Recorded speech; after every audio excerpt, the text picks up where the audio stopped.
CM Pushkar Singh Dhami ने Rishikesh Ganga corridor परियोजना के प्रथम चरण के अंतर्गत एमडीडीए निर्मित राफ्टिंग बेस स्टेशन और बहुमंजिला कार पार्किंग का पूजा अर्चना कर शिलान्यास किया। वहीं सीएम धामी ने कार्यक्रम को संबोधित भी किया। मुख्यमंत्री पुष्कर सिंह धामी के हाथों राफ्टिंग बेस स्टेशन और बहुमंजिला पार्किंग की यहां पर शिलान्यास की गई, आधारशिला रखी गई और मुख्यमंत्री ने इस दौरान पूजा अर्चना की। अभी 4 दिन पहले मैं हेमती नंदन बहुगुणा विश्वविद्यालय के छात्र संघ के कार्यक्रम में भाग लेकर वापस आ रहा था, तो मैं ऊपर से देख रहा था हेलीकॉप्टर से लंबा जाम, शिवपुरी से लेकर 4-5 किलोमीटर का लंबा जाम लगा हुआ था, जो निश्चित रूप से ऋषिकेश वालों को तो बड़ी चुनौती उनके सामने होती है, वहीं बाहर से आने वाले पर्यटकों के लिए भी एक बड़ी समस्या होती है।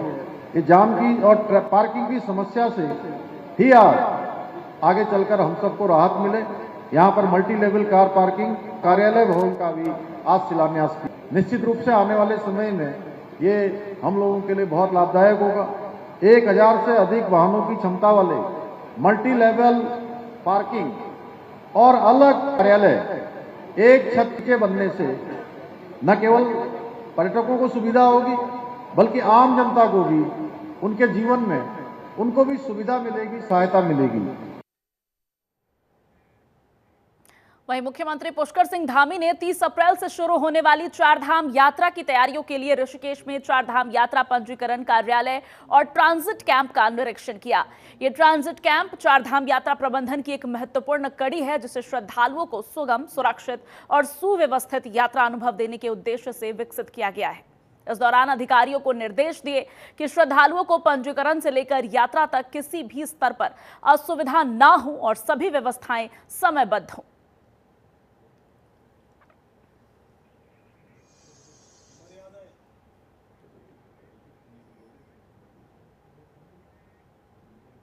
मुख्यमंत्री पुष्कर सिंह धामी ने यूपी के पूर्व मुख्यमंत्री स्वर्गीय हेमवती नंदन बहुगुणा की जयंती पर उन्हें श्रद्धांजलि दी।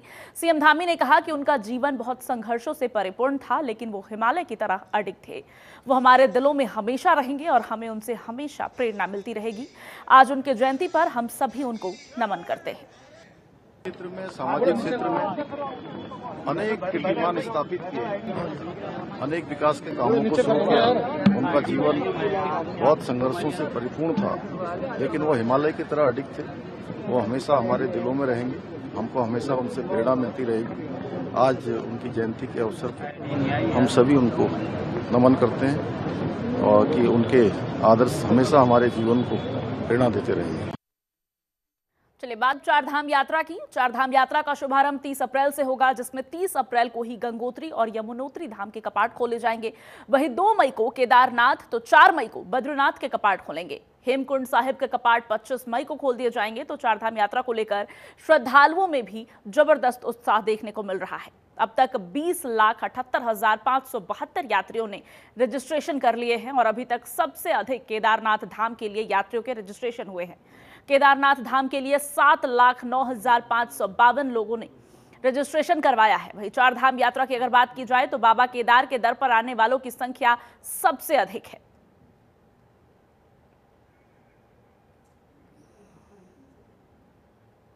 पच्चीस मई से शुरू होने वाली हेमकुंड साहिब की पवित्र यात्रा के लिए भारतीय सेना के जवान पूरे उत्साह के साथ बर्फ से ढके यात्रा मार्ग को साफ करने में जुटे हुए हैं। वीडियो में साफ तौर पर दिखाई देता है कि कठिन परिस्थितियों के बावजूद हमारे जवान अथक परिश्रम कर रहे हैं ताकि तीर्थ यात्रियों को इस पवित्र स्थल तक पहुंचने में कोई असुविधा न हो।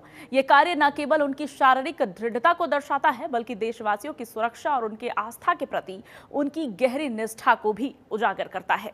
ये कार्य उनके अदम्य साहस और देशभक्ति का प्रतीक है और इस यात्रा को सफल बनाने में सेना की भूमिका अनमोल है।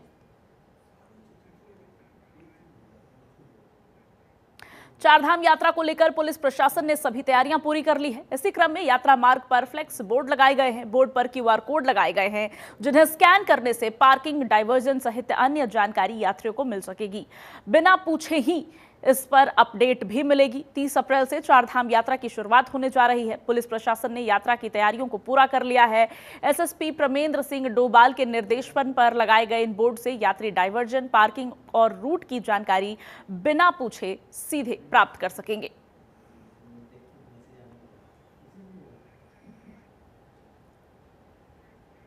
आगामी चारधाम यात्रा के लिए स्वास्थ्य विभाग लगातार अपनी तैयारी कर रहा है, जिसके चलते चार यात्रा मार्ग में तैनात होने वाले डॉक्टरों की देहरादून के दून मेडिकल कॉलेज और श्रीनगर के मेडिकल कॉलेज में ट्रेनिंग हो रही है। चिकित्सा शिक्षा विभाग के निदेशक ने कहा है कि पिछले साल हमने एम्स ऋषिकेश से डॉक्टरों की मास्टर ट्रेनर के रूप में ट्रेनिंग कराई थी और अब यही मास्टर ट्रेनर चारधाम यात्रा मार्ग पर तैनात होने वाले डॉक्टरों, नर्सिंग, पैरामेडिकल और सह स्वास्थ्य कर्मियों को ट्रेनिंग दे रहे हैं। जैसे कि चारधाम यात्रा इस अप्रैल माह के अंत तक प्रारंभ होने वाली है और इस चारधाम रूट पर दो मुख्य चिकित्सालय, दून मेडिकल कॉलेज का दून चिकित्सालय और श्रीनगर मेडिकल कॉलेज का बेस चिकित्सालय, ये दोनों चिकित्सालय बहुत महत्वपूर्ण हैं और यहाँ पर हमारी सारी सुविधाएं एक तृतीय श्रेणी के रूप में यहाँ पर विकसित हैं। और गत वर्ष भी जो है हम लोगों ने यहाँ पर के जो चिकित्सक हैं उनको हमने एक मास्टर ट्रेनर के रूप में ट्रेन करवाया है एम्स से, और इस बार हम उन्हीं मास्टर ट्रेनर से जितने भी स्वास्थ्य कर्मी वहां पर जो है चारधाम रूट पर ड्यूटी करेंगे और जितने भी जो है स्वास्थ्य कर्मी जो है इन रूटों पर जो है बार बार जो है और एक रोस्टर के रूप में जो है वहां पर कार्यरत होंगे, उन सभी को जो है ये ट्रेनिंग कराई जा रही है।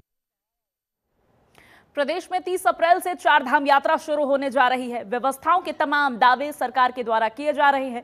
वहीं महिला कांग्रेस की प्रदेश अध्यक्ष ने कहा कि सरकार को व्यवस्थाओं पर जोर देना चाहिए। पिछली बार की तरह ना हो, जिस तरीके से यात्रा में व्यवस्थाएं हुई, जिससे कई लोगों को परेशानियां भी हुई और कई श्रद्धालुओं की मौत भी हुई।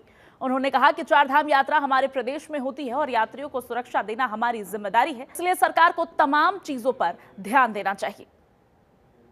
मैं बधाई देना चाह रही हूँ कि चारधाम यात्रा शुरू हो रही है। सब लोगों के लिए यात्रा कुशल मंगल हो। और मैं सरकार से बस यही बोलना चाहती हूँ कि आप हमेशा दावे करते हैं, लेकिन आप लोगों की जो बड़ी दावे से ज़्यादा बड़ी जिम्मेदारी है कि जो लोग आ रहे हैं वो सकुशल अपनी यात्रा को पूरी कर पाएँ और उनको हर जगह जो सुविधाएं मुहैया कराना सरकार की जिम्मेदारी है उनको कराया जाए। ऐसा ना हो कि जैसे पिछले साल लोगों को परेशानियों का सामना करना पड़ा और लोग बहुत परेशान हुए, बहुत लोगों की मृत्यु हुई, वो इस बार वो चीज़ें दोहराई ना जाए। और चारधाम यात्रा हमारे प्रदेश में हो रही है, सब लोग यहाँ पे आ रहे हैं, तो हमारी जिम्मेदारी है कि उन लोगों को सकुशल उनकी यात्रा को पूरी करने में मदद करें।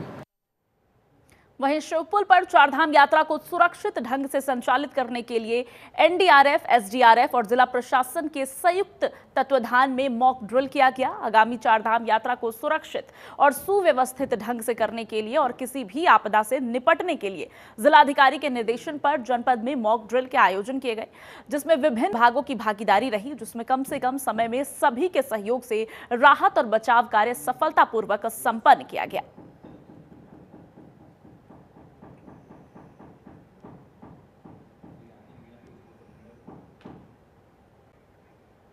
चारधाम यात्रा को लेकर शासन प्रशासन पूरी तैयारी में जुटा हुआ है। आपको बता दें कि 30 अप्रैल को गंगोत्री और यमुनोत्री धाम के कपाट खोलने के साथ ही चारधाम यात्रा की शुरुआत होने जा रही है। वहीं पर्यटन सचिव ने बताया कि चारधाम यात्रा को देखते हुए लगभग सभी तैयारियां कर दी गई है। अभी तक 20 लाख से अधिक श्रद्धालुओं ने चारधाम यात्रा के लिए हेमकुंड साहिब के लिए ऑनलाइन रजिस्ट्रेशन भी कर दिया है। उसके साथ 28 अप्रैल से रजिस्ट्रेशन के लिए काउंटर भी लगाए जाएंगे।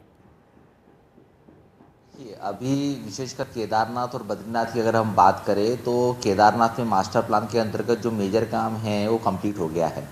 तो इस बार श्री बाबा केदार की जो डोली है वो मुख्य मार्ग से जो पुल जो इस साल किया है उस पुल से अराइवल प्लाजा और सेंट्रल स्ट्रीट से होते हुए वहाँ मंदिर में जाएगी। और केदारनाथ में जो बाकी के जो स्ट्रक्चर्स थे जो यात्रा के दृष्टिकोण से बहुत महत्वपूर्ण हैं, हेलीपैड से लेके या रुद्रा पॉइंट से लेके मंदाकिनी आस्था पथ तक के वो सारे स्ट्रक्चर्स हमारे कंप्लीट हो चुके हैं। जो अराइवल प्लाजा और संगम घाट के ऊपर का जो ट्रैफिक था, जहाँ पे थोड़ा अस्त व्यस्त हमेशा रहता था बिकॉज मास्टर प्लान का काम चल रहा था, वो भी सारे काम हमारे कंप्लीट हो चुके हैं। और बद्रीनाथ में भी जो हमारा TIC यानी tourist information centre, civic community building और अराइवल प्लाजा का जो एरिया था, जो मुख्य होल्डिंग एरिया है, तो ऑलमोस्ट में TIC और सिविक एम्यूनिटी बिल्डिंग के जो बड़े ह्यूज स्ट्रक्चर है उसका भी काम कंप्लीट हो चुका है। वन वे लूप रोड का भी काम हमारा कंप्लीट हो चुका है। बद्रीश लेक और शेषतीर्थ लेक जो अमृत सरोवर है, ये दो, उनके भी काम कंप्लीट हो चुके हैं। तो इस साल कंजेशन की दिक्कत इन दोनों धामों में नहीं आएगी। चलिए आगे बढ़ते हैं। आगामी 30 अप्रैल को कांग्रेस प्रदेश में विशाल संविधान बचाओ रैली निकालेगी, जिसमें कांग्रेस के हजारों कार्यकर्ता शामिल होंगे।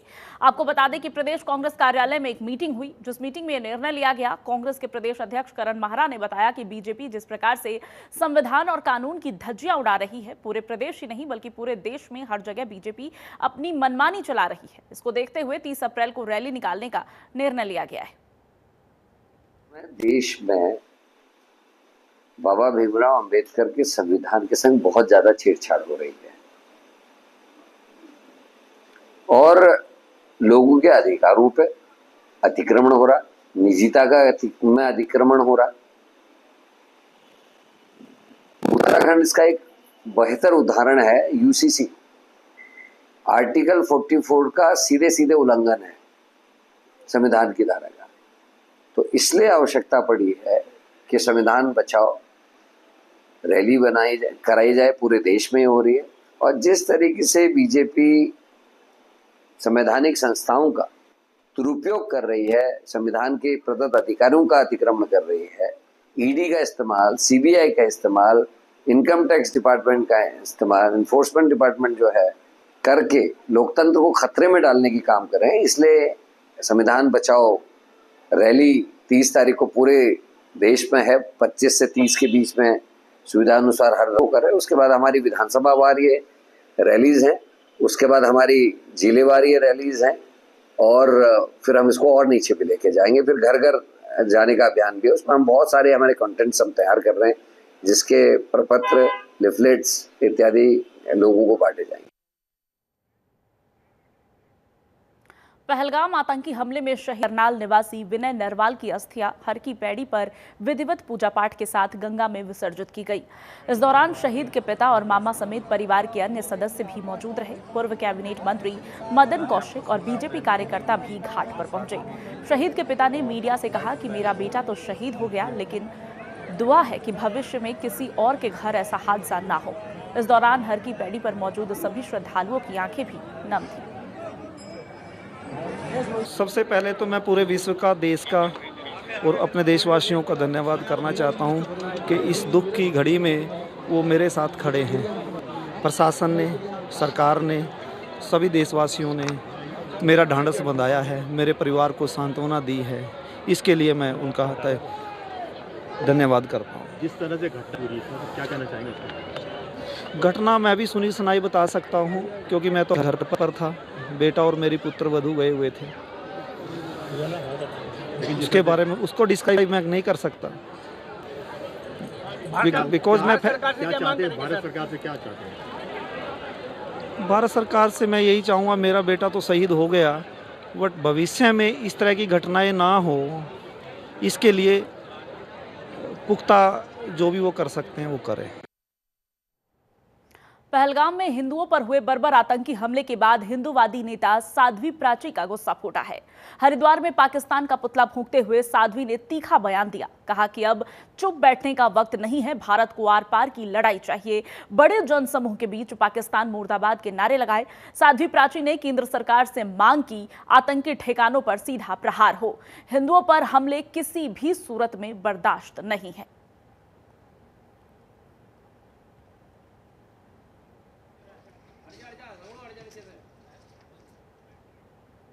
वहीं पहलगाम में हुए आतंकवादी हमले के विरोध में बजरंग दल हरिद्वार द्वारा चंद्राचार्य चौक पर इस्लामी जिहाद का पुतला फूंका गया और आतंकवाद को बढ़ावा देने वाले पाकिस्तान को बजरंग दल ने कड़े शब्दों में चेतावनी दी है। आपको बता दें कि पहलगाम में आतंकवादियों द्वारा की गई निर्मम हत्याओं के बाद काफी आक्रोश पूरे देश भर में देखने को मिल रहा है।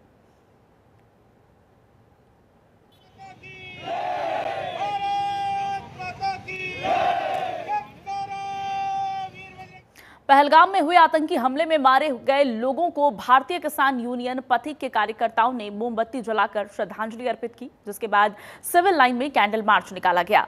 यूनियन के जिलाध्यक्ष ने कहा कि यह बहुत दुखद घटना है, हम इस घटना की घोर निंदा करते हैं। हम तो आतंकवाद के खिलाफ खड़े हुए आज यहाँ पे जो ये पहलगाम में जम्मू कश्मीर में जो ये आतंकवादियों ने किया है हमारे देश के लिए, मतलब ये बहुत दुखद घटना है। इसमें जो हमारे 28 लोग शहीद हुए हैं, इसमें उनको श्रद्धांजलि देने की अर्पित हुए हैं, खड़े हुए हैं। आप क्या चाहते हैं? हम ये चाहते हैं कि जो आतंकवादियों ने किया है उनको मिले, उनको फांसी दी जाए और खत्म किया जाए। जम्मू कश्मीर के पहलगाम में पर्यटकों पर हुए आतंकवादी हमले के बाद उत्तराखंड में भी पुलिस अलर्ट है। राजधानी देहरादून के वरिष्ठ पुलिस अधीक्षक ने कहा कि कश्मीर के बच्चे यहां पढ़ रहे हैं, उनकी सुरक्षा का पूरा ख्याल रखा जाएगा। यदि कोई भी संगठन इन छात्रों के साथ दुर्व्यवहार करता है तो उनके खिलाफ कानून सख्त काम करेगा। देखिए, ये एकदम गलत है अगर ऐसा किसी ने कहा गया, क्योंकि जो भी छात्र यहाँ पर अध्ययनरत है वो सिर्फ यहाँ पर एजुकेशन के लिए आए। और जिस तरह से देखा जाए कि यहाँ के भी काफ़ी सारे छात्र विभिन्न जगहों पर पढ़ते हैं, चाहे वो कश्मीर हो, अन्य प्रांतों में हो। इसीलिए मैंने बताया कि जो विभिन्न संगठन के लोग हैं इनको शांति बनाए रखने की अपील की गई है। और इस तरह की कोई भी अगर एक्टिविटी करता है कि कहीं कोई छात्रों के साथ मिसबिहेव करता है या किसी पर्टिकुलर प्रांत के छात्रों के साथ कोई घटना करता है तो डेफिनेटली कानून इसमें अपना सख्त रुख अख्तियार करेगी। इसीलिए बार बार सभी से सोशल मीडिया के माध्यम से भी और अन्य माध्यमों से भी मीटिंग करके सभी को शांति बनाए रखने की अपील की जा रही है। हाँ, अगर कोई इस मौके का फ़ायदा उठाकर इस तरह का कोई शांति भंग का प्रयास करेगा, अननेसेसरी किसी ऐसे निर्दोष छात्रों को या अन्य लोगों को परेशान करेगा, तो डेफिनेटली इसमें कानून अपना काम करेगा। पहलगाम में पर्यटकों की निर्मम हत्या की घटना के विरोध में बड़कोट नगर में Vande Mataram foundation training centre संस्थापक के नेतृत्व में युवाओं और स्थानीय लोगों ने ढोल नगाड़ों के साथ जुलूस निकालकर प्रदर्शन किया। प्रदर्शनकारियों ने आतंकवाद मुर्दाबाद और पाकिस्तान मुर्दाबाद के जमकर नारे लगाए। इस मौके पर Vande Mataram foundation training centre संस्थापक ने आतंकवादियों के इस कायराना हरकत के लिए सरकार से कड़ी कार्रवाई करने की मांग की। कहा कि उम्मीद है कि पाकिस्तान और आतंकवाद को सबक सिखाने के लिए सरकार बड़ी कार्रवाई करेगी।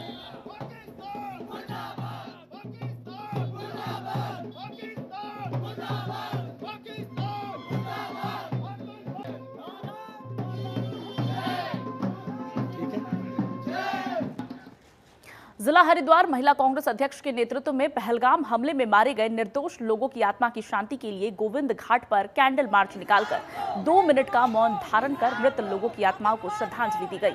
इस अवसर पर राज्य महिला आयोग की प्रथम अध्यक्ष और महिला कांग्रेस अध्यक्ष ने कहा कि पहलगाम आतंकी हमला निर्दोष लोगों पर हमले के साथ साथ मानवता पर भी हमला है और केंद्र सरकार को बिना किसी देरी के ऐसे आतंकवादियों के खिलाफ कड़ी कार्रवाई कर सबक सिखाना चाहिए।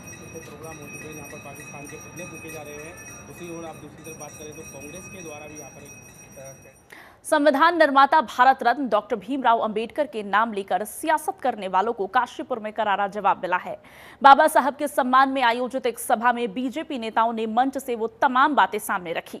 बीजेपी के जिला अध्यक्ष ने कहा कि कांग्रेस सिर्फ भीमराव अंबेडकर के नाम और संविधान के नाम पर राजनीति करती है। प्रदेश नेतृत्व के द्वारा मेरे जिले को यह निर्देशित किया गया कि आपने पूरे जिले के अंदर एक संगोष्ठी का आयोजन करना है, जिसमें अनुसूचित समाज के ऐसे लोग जो विभिन्न जातियों से आते हैं उनको ससम्मान बुलाना है और उनके साथ संवाद स्थापित करना है। बाबा साहब के सपनों को लेकर भारतीय जनता पार्टी परिवार निरंतर आगे बढ़ रहा है। इसमें कांग्रेस की उपेक्षा बनाम भाजपा द्वारा किया गया सम्मान। उत्तराखंड में गांव को लेकर राज्य सरकार लगातार गंभीर दिख रही है, जिसके तहत महिलाओं को स्वरोजगार योजना, लखपति दीदी योजना सहित होम स्टे को बढ़ावा देने के लिए कार्य किया जा रहा है। तो वहीं बीजेपी प्रदेश प्रवक्ता का कहना है कि धामी सरकार ने 100 गांव को चिन्हित किया है, जिससे उत्तराखंड की जनता को लाभ मिल सकेगा।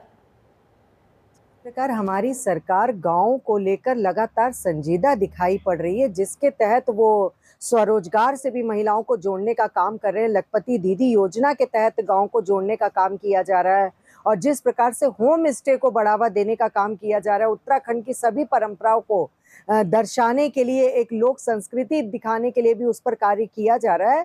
वह यह दर्शाता है कि गाँव को लेकर हमारी सरकार लगातार गंभीर है।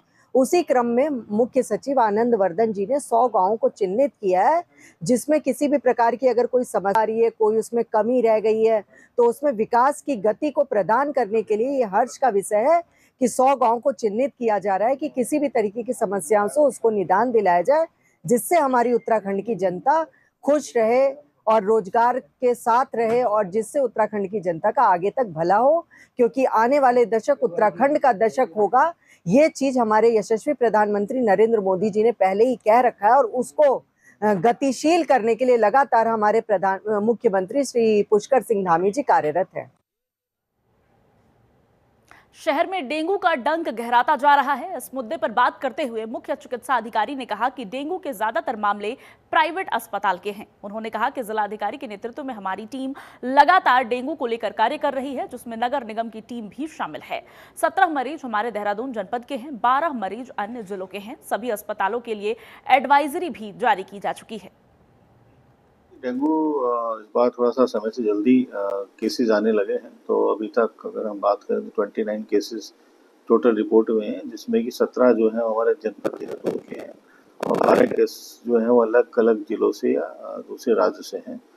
तो सब इसमें जो है 4 जो केसेस हैं अभी तक एम्स ऋषिकेश में पॉजिटिव आए हैं, एक जोलीगढ़ में पॉजिटिव आए हैं और एक हमारे दूर में भी पॉजिटिव इसमें अभी तक आया है हॉस्पिटल में। तो जो भी केसेस हैं अभी तक जो डेथ इसमें जो हुई थी 2 वो कोमोबिड कंडीशन की वजह से डेथ थी। डेंगू इटसेल्फ का कारण नहीं था, अभी तक की जांच में पता चला है। तो 2 ही डेथ अभी तक डेंगू पॉजिटिव केसेस की रिपोर्ट की गई हैं। उत्तराखंड के जंगलों में गर्मी में अक्सर झुलसते हुए देखा जाता है और वन विभाग के वनाग्नि को रोकने के दावे इस बार फिर शुरू में ही खोखले नजर आ रहे हैं। ताजा मामला देहरादून के मसंदावाला के जंगल का है, जहां जंगल में भयंकर आग लगी हुई है। आपको बता दें कि प्रदेश में वनाग्नि को रोकने के लिए वन विभाग के द्वारा कई दावे किए जा रहे हैं। कई महीनों से लगातार वन विभाग की बैठक चल रही है। ऐसे में राजधानी से सटे जंगलों में आग लगना वन विभाग की तैयारियों की पोल खोल रहा है।